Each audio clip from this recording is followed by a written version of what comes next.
After exploring the origin of the titular Assassin's Order in Assassin's Creed Origins, Ubisoft is taking us 400 years back in time, from ancient Egypt to ancient Greece, to explore the origins of that origin, or something, in Assassin's Creed Odyssey.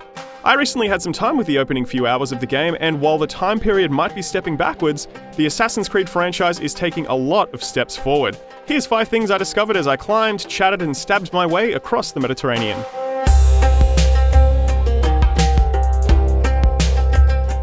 If you've played Assassin's Creed or really any modern Ubisoft game, you'll be accustomed to the 1,000,001 points of interest dotted around your map. This time around, you can opt for Exploration mode, that replaces map markers with a hint system. Quest givers will give you a general idea as to an objective's location. He wants you to meet him at his new house, on his vineyard. And you'll need to follow their clues to find it. As you get close, you can call your trusty Eagle Pal to pinpoint exactly where you need to go, making them much more useful this time around. The new system also motivated me to explore more areas on foot, rather than relying on my horse's automatic pathfinding. Assassin's Creed Origins combat was a massive departure for the series, and Odyssey takes it even further. Gone are the different bow types that granted perks like controllable arrows and spread shots, and in their place are equipable skills that can be used with any bow. Also new this time around are equipable special moves that range from the 300-esque Sparta kick to the ability to steal an enemy shield and frisbee it at their head.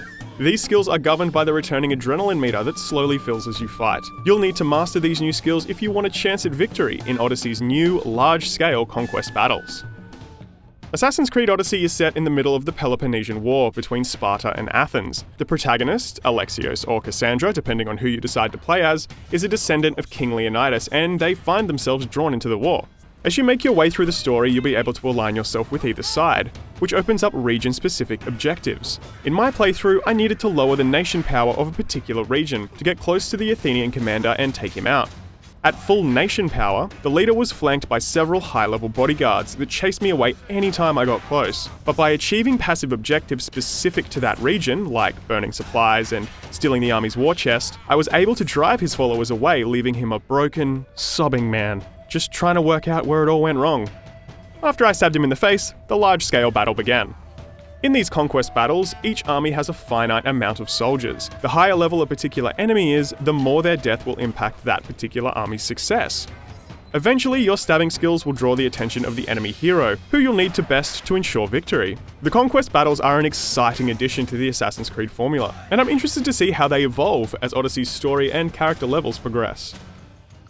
Speaking of story, Assassin's Creed Odyssey marks the first time the series has gone full open-world RPG, with branching dialogue trees and the tough choices that come along with it. But it's not just in major story beats. Side quests exemplify this change in direction, particularly how the new dialogue system can open up new avenues of a particular quest. Early on, I was tasked with investigating why the offerings at a god statue were going missing. As is usually the case, bandits had taken to stealing the golden food left at the statue's feet, and they needed a quick lesson in manners.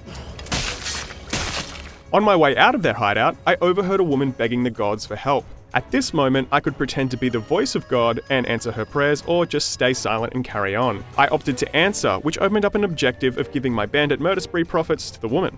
Ubisoft has teased that small choices like this could have major implications way down the line, and I'm interested to see if this particular woman will ride into Odyssey's finale atop her gold-plated cart. Look, I'm gonna level with you. You could climb sheer rock faces in Origins too, and yes, it makes for some great escape routes and it opens up more options for stealth, but could you climb a god's butt? I didn't think so. Now let's all sit silently and watch me climb the ruler of Olympus's sculpted behind.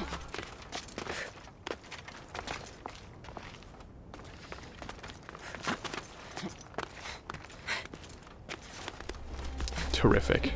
So, there's 5 of the coolest things we saw in the first few hours of Assassin's Creed Odyssey. If you want more Spartan stabbing and speaking, you can check out some sweet 4K footage of a late game fight with Medusa, and 11 minutes of our exclusive mission with Hippocrates. And for everything else, keep it here on IGN. I wonder if I can climb Zeus's wiener. I should probably not climb on this.